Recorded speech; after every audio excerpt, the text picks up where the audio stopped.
chapter 16. Send you the lambs for the ruler of the land from the crags that are toward the wilderness unto the mount of the daughter of Zion. For it shall be that as wandering birds, as a scattered nest, so shall the daughters of Moab be at the fords of Arnon. Give counsel, execute justice, make your shadow as the night in the midst of the noonday. Hide the outcast, betray not the fugitive. Let mine outcast dwell with you. As for Moab, be you a covert to him from the face of the spoiler, for the extortion is at an end, spoiling ceases, they that trample down are consumed out of the land. And the throne is established through mercy, and there sitteth thereon in truth, in the tent of David, one that judgeth, and seeketh justice, and is ready in righteousness. We have heard of the pride of Moab. He is very proud, even of his haughtiness, and his pride, and his arrogancy, his ill-founded boastings. Therefore shall Moab wail for Moab. Every one shall wail. For the sweet cakes of Ker-Hareseth shall you mourn, sorely stricken. For the fields of Heshbon languisheth, and the vine of Sibmah, whose choice plants did overcome the lords of nations. They reached even unto Yazir. They wandered into the wilderness. Her branches were spread abroad. They passed over the sea. Therefore will I weep with the weeping of Yazir for the vine of Sibmah. I will water you with my tears, O Heshbon and Elealeh, for upon your summer fruits and upon your harvest the battle shout is fallen. And gladness and joy are taken away out of the fruitful field, and in the vineyards there shall be no singing, neither shall there be shouting. No treader shall tread out wine in the presses. I have made the vintage shout to cease. Wherefore my heart moaneth like a harp for Moab, and my inward parts for Kir-Hares. And it shall come to pass, when it is seen that Moab hath wearied himself upon the high place, that he shall come to his sanctuary to pray, but he shall not prevail. This is the word that the Lord spoke concerning Moab in time past. But now the Lord hath spoken, saying, Within 3 years, as the years of a hireling, and the glory of Moab shall wax contemptible for his great multitude, and the remnant shall be very small, and without strength. All right, let's go back up to verse 1. We'll be continuing now with this burden of Moab from yesterday. Moab, it means from her father. I have used it to say like their father, I mean, in separation of the fathers. They are the ones who have taken now these things that are of God, and they have took them and imputed them now into their idol, which they have made, and through this they being a representation of the daughters of this marriage, they have committed incest in such in a sense, and this is the way God's looking at it. He's using Moab as this comparison even. And we're going to pick this up in verse 1. Send you the lambs for the ruler of the land from the crags that are toward the wilderness in unto the mount of the daughter of Zion. And once again, Zion's that parched place, and these are the daughters are the feminine now, that even this lesser teaching that come from the mother or the marriage in the beginning. These crags, the King James says Salah there, it means crags or the hiding places is what they are. These are the crags and crevices that were in the hills. This is the place they used to hide when the enemy come in. It says, send you the lambs. This lambs is what it actually means is the fat seat, the chief seat, this padded up seat, this seat that is prepared now for the ruler even. He says, send it to Zion, or send this chief seat now to Zion. This seat that was made fat even, for it shall be, verse 2, that as wandering birds, as a scattered nest, so shall the daughters of Moab be at the fords of Arnon. And once again, these daughters represent these lesser teachings that come from man. And these fords of Arnon. Now, the fords of Arnon are the crossings of Arnon, and these would be found at the southern border of Israel on the east side of the Jordan River, and where the 2.5 tribes were located. This would be the southern border of Arnon, and Arnon is a river now, and this river is, what it means, Arnon, is rushing waters. So it's waters that are rushing, and it's the sound of these rushing waters that these daughters of Moab should be hearing, because God is, and these rushing waters represent all the nations rushing now unto this example that God has set up. And these are the waters that the daughters of our Moab should be listening for, because they're like these wandering birds.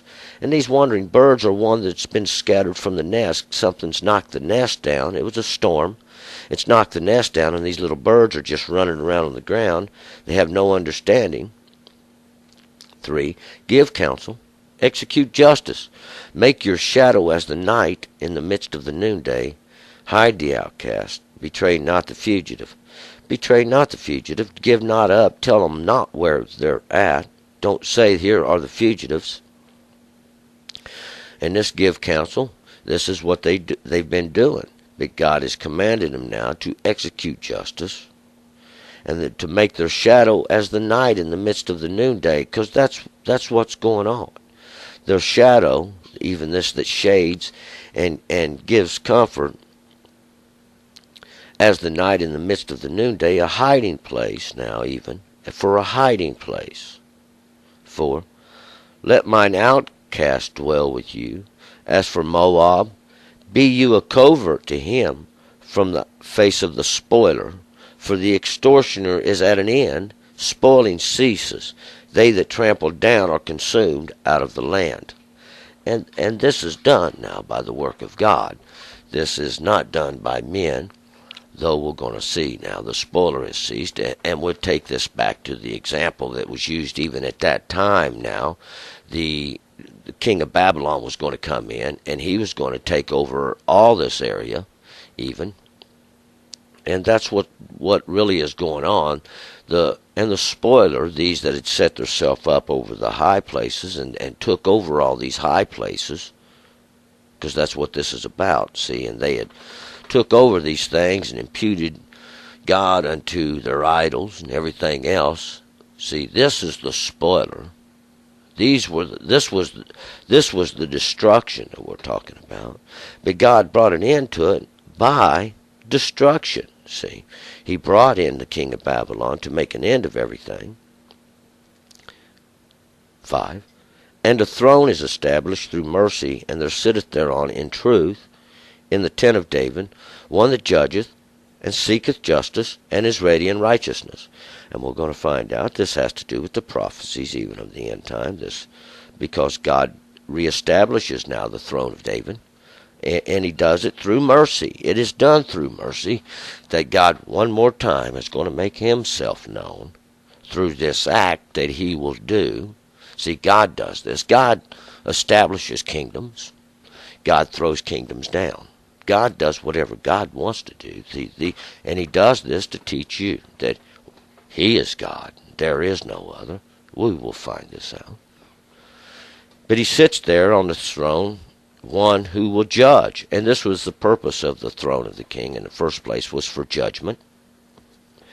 It was one to bring judgment unto the people in righteousness, in following the law. This was a commandment. God said, if you will follow the law, I will bless you and your king. God said, used them now in a judgment against the people because they didn't follow the law. See, they didn't follow the law. They wanted a king. And God is sent him there for two purposes now, two judgments. And he does, and it's for judgment. And he seeketh unto judgment, and is ready in justice. See, for this is the purpose of the throne in the first place. 6. We have heard the pride of Moab. He is very proud, even of his haughtiness and his pride and his arrogance, his ill-founded boastings. Because they boast themselves against God. They think they're some kind of priest or magnificent ones before God who are doing all this great thing, and the truth and reality is they're lining their pockets, exacting from the people, using it as a form of rule. This was not the purpose of it in the first place. 7. Therefore shall Moab wail for Moab. Everyone shall wail for the sweet cakes of Hareseth. Shall you mourn, sorely stricken. And this is these sweet cakes, we're going to find out, are these little sweet cakes that they're always given, tempting, something sweet to put in your mouth, something soft to lay on. See, something you want to hear instead of something you don't want to hear. Moab, we have to keep in mind now what Moab represents. It represents these ones who have placed themselves in authority there, who have twisted and taken the word of God into their self now in order to make gain. 8. For the fields of Heshbon languish, and the vine of Sibmah, whose choice plants did overcome the lords of the nations. They reached even unto Yazir. They wandered into the wilderness. Her branches were spread out. They passed over the sea. And we'll find, see, this example that was used then, it's the same example today. These fields of Heshbon languish. And these fields of Heshbon are the fields of their stronghold. Heshbon means stronghold. And the fields are where they would plant their food for the city that was within the stronghold. And the vine of Sibmah, Sibmah means this fragrance, this vine, this sweet smell they thought they had planted, and these choice plants that did overcome the lords of the nations, these represent those vines, these sweet plants, and what it is, these are idols and idolatry that's been used now to overcome the lords of nations and these kings and bringing them into the lack of understanding. They've reached even unto Yazir, and Yazir is God's help. They've reached unto God's help, and they've wandered into the wilderness. Why? Well, God brought them by the way of the wilderness. The wilderness is that place where the words will drive out. Her branches have spread abroad, and they've passed over the sea. And they've just made a wide place, even made wide. All the branches thereof spreading out, getting everywhere. This was the plan of God in the beginning. Therefore will I weep with weeping of Yazir for the vine of Sibmah. I will water you with my tears. O Heshbon and Elealeh, for upon your summer fruits, upon your harvest is the battle shout fallen. 9. Therefore I weep with for the weeping of Yazir, God's help, for these that God has helped, and God has helped them. He's helped lead them astray even, setting for judgment this thing, and they've turned to it, and those that have imputed, using it now for their own gain. This vine of Sibmah, even this sweet fragrance, this is what they did, see, and this is what the weeping is about. I water you with my tears. O Heshbon and Elealeh, for upon your summer fruits and upon your harvest the battle shout is fallen, and it has fallen there on your stronghold. And Elealeh, the mighty one that ascends, your summer fruits. And we're going to find out, see, God brought it up, and right before it was time to harvest, we're going to see what God will do. The prophets are going to tell us this. These represent something to God, and we see God has set something for us to understand. They do not. They do not see, and they trip and they fall. 10. And gladness and joy are taken away out of the fruitful field, and in the vineyards there shall be no singing, neither shall there be shouting. No treader shall tread out wine in the presses. I have made the vintage shout to cease. And it's God who does it. God does prepare this. God does all this. When God says it ceases, it ceases. For why? God has taken their joy away. God has destroyed their joy. with the truth. And he's cut off their vineyards. We're going to see he's cut off more than that. All these, they represent something to God. God's using this as a example even of those of the end time. By their fatness are they brought down. This was the fat seed that God delivered to them. 11. Wherefore my heart moaneth like a harp for Moab, in my inward parts for Heres, this wall of pot shards. These pot shards even that contend with each other, and this is the wall that's built of it. And my heart does moan for Moab, like the world's smallest fiddle. And it shall come to pass, when it is seen that Moab hath wearied himself upon the high place, that he shall come to his sanctuary to pray, but he shall not prevail. And these represent those now. When they have understood this, and they've wearied themselves upon these high places, there's no salvation there. There's no glory there except for men in the flesh that others look up to, and they cannot deliver, for none shall save but God. And through this has God brought salvation. God, not no man. This is where they do error, looking unto man for salvation, and not God, who set up every throne on earth, every kingdom established by God, not under the authority of man. Who are those that think that they've established their own kingdom? Say it now. Say, by my hand has I made this kingdom. By my hand have I done this. And see what the Lord will do to you. These examples are already written many times. The Assyrians said this. Babylon said this. They've all said this. And by this, and through their fatness and their exactions, are they brought down. They've made themselves known. God's proven this is history. See, and if you don't understand history, you will repeat it until you do. This is the wheel that goes round and round. 13. This is the word that the Lord spoke concerning Moab in time past. See, this was what God said in time past.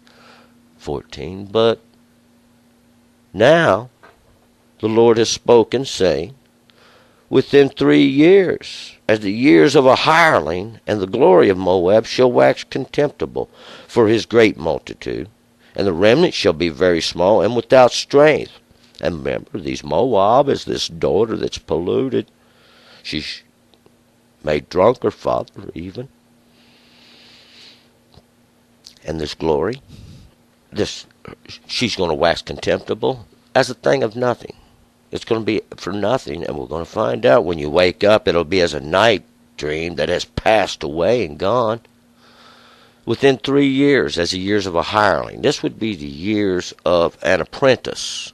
See, 3 years would be the study time even of apprentice. 3, complete. These years, this greater understanding even now. Within this is even the complete greater understanding, even as the greater understanding of an apprentice. See, in this whole story we would find even this. We're going to finish up here with this, even these prophecies against Moab.